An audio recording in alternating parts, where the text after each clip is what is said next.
Shalom Bapak Ibu sekalian. Pada kesempatan kali ini saya akan membahas Amsal 3. Sebelum itu, mari kita mendengarkan Alkitab Suara terlebih dahulu. Hai anakku,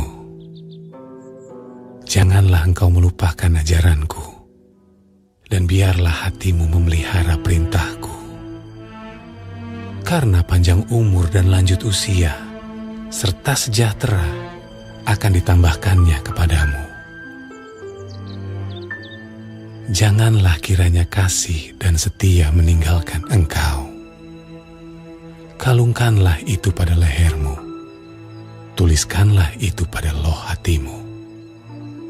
Maka engkau akan mendapat kasih dan penghargaan dalam pandangan Allah serta manusia. Percayalah kepada Tuhan dengan segenap hatimu, dan janganlah bersandar kepada pengertianmu sendiri. Akuilah Dia dalam segala lakumu, maka Ia akan meluruskan jalanmu. Janganlah engkau menganggap dirimu sendiri bijak. Takutlah akan Tuhan, dan jauhilah kejahatan.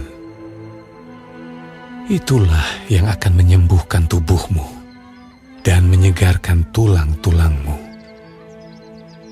Muliakanlah Tuhan dengan hartamu dan dengan hasil pertama dari segala penghasilanmu. Maka lumbung-lumbungmu akan diisi penuh sampai melimpah-limpah, dan bejana pemerahanmu akan meluap dengan air buah anggurnya. Hai anakku, janganlah engkau menolak didikan Tuhan, dan janganlah engkau bosan akan peringatannya. Karena Tuhan memberi ajaran kepada yang dikasihinya, seperti seorang ayah kepada anak yang disayangi. Berbahagialah orang yang mendapat hikmat, orang yang memperoleh kepandaian, karena keuntungannya melebihi keuntungan perak, dan hasilnya melebihi emas. Ia lebih berharga daripada permata. Apapun yang kau inginkan tidak dapat menyamainya. Umur panjang ada di tangan kanannya, di tangan kirinya kekayaan dan kehormatan. Jalannya adalah jalan yang penuh bahagia. Segala jalannya sejahtera semata-mata. Ia menjadi pohon kehidupan bagi orang yang memegangnya. Siapa yang berpegang padanya akan disebut berbahagia. Dengan hikmat Tuhan telah meletakkan dasar bumi. Dengan pengertian ditetapkannya langit. Dengan pengetahuannya air samudra berpencaran dan awan menitikkan embun. Hai anakku, janganlah pertimbangan dan kebijaksanaan itu menjauh dari matamu.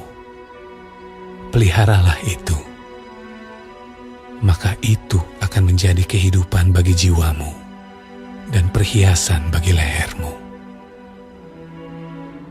Maka engkau akan berjalan di jalanmu dengan aman, dan kakimu tidak akan terantuk. Jikalau engkau berbaring, engkau tidak akan terkejut, tetapi engkau akan berbaring dan tidur nyenyak. Janganlah takut kepada kekejutan yang tiba-tiba, atau kepada kebinasaan orang fasik bila itu datang. Karena Tuhanlah yang akan menjadi sandaranmu dan akan menghindarkan kakimu dari jerat. Kita semua pernah mendengar nasihat-nasihat ini, bahkan sering mendengarkannya.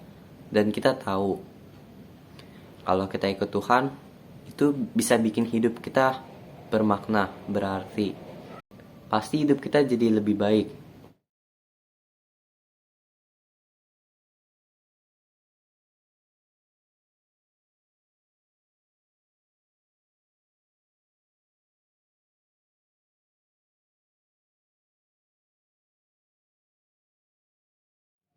Terus kalau kita baca Alkitab, bikin kita berhikmat. Kita nggak salah pilih. Siapa yang di sini sering baca Alkitab? Dikit ya. Kalau siapa yang di sini sering lupa baca Alkitab, pasti banyak. Aku sempat heran kenapa orang lupa baca Alkitab atau malas baca Alkitab. Akhirnya aku tanya Tuhan kenapa orang malas baca Alkitab. Terus Tuhan menjawab, itu karena mereka nggak ngerasa butuh Tuhan, Wan. Mereka ngerasa nggak perlu Tuhan. Pas Tuhan bilang begitu, aku pikir-pikir dulu. Dan ternyata benar juga. Makan misalnya. Kenapa orang jarang lupa makan? Itu karena mereka ngerasa makan itu penting bagi mereka. Karena bagi mereka, makan itu suatu keperluan. Nggak boleh dilupain. Intinya, yang buat kita malas berdoa, malas baca Alkitab itu karena kita ngerasa nggak perlu Tuhan. Misalnya, saat kita kesusahan, kita akan merasa Tuhan itu penting. Kita akan merasa membutuhkan Tuhan, butuh bantuan dan pertolongan Tuhan. Jangan cari Tuhan pas lagi susah doang. Kita harus cari Tuhan setiap hari. Tanpa Tuhan kita bukanlah apa-apa. Tuhan pemegang kehidupan kita.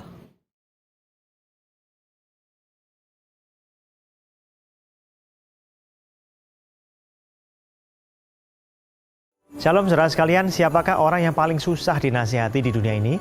Orang itu adalah orang yang merasa benar.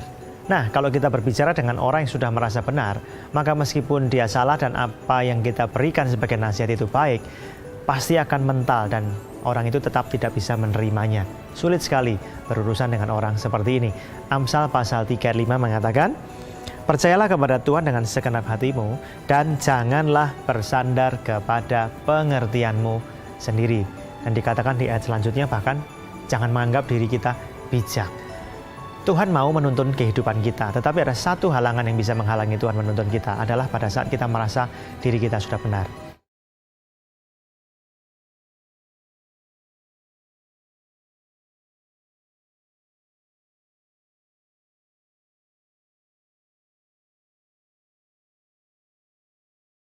Saudara, kenapa kita mendengarkan firman Tuhan? Kenapa kita perlu merenungkan firman Tuhan? Pada saat kita mendengarkan dan merenungkan firman, kita sebetulnya sedang membandingkan nilai-nilai hidup yang kita anut sebagai sebuah kebenaran dalam hidup kita itu sudah teruji benar atau belum. Oh, kalau ternyata firman Tuhan itu benar, maka nilai hidup kita yang lama dibuang, digantikan dengan nilai hidup yang baru. Contoh, dulu ketika saya ini belum bertobat, saya merasa membalas itu adalah hal yang menjadi hak saya. Tetapi kemudian saya tahu bahwa firman Tuhan mengajarkan bahwa saya tidak boleh membalas. Ada firman mengatakan, kasihilah musuhmu, berbuat baiklah pada orang yang menganiaya kamu. Bagi saya ini sebuah hal yang sangat konyol tadinya. Tapi akhirnya saya sadar bahwa kalau saya ini membenci, dendam kepada orang lain dan terus punya keinginan untuk membalas, itu bisa merugikan diri saya sendiri. Nah, nilai-nilai hidup yang salah itu saya buang. Sekarang saya tahu, oh ternyata firman Tuhan itu benar.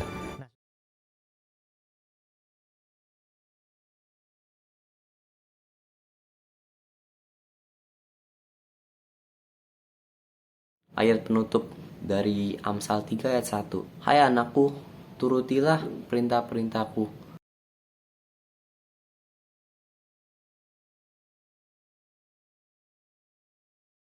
Turutilah ajaranku. Sekian, terima kasih. Kalau ada salah kata, mohon maaf. Tuhan Yesus memberkati.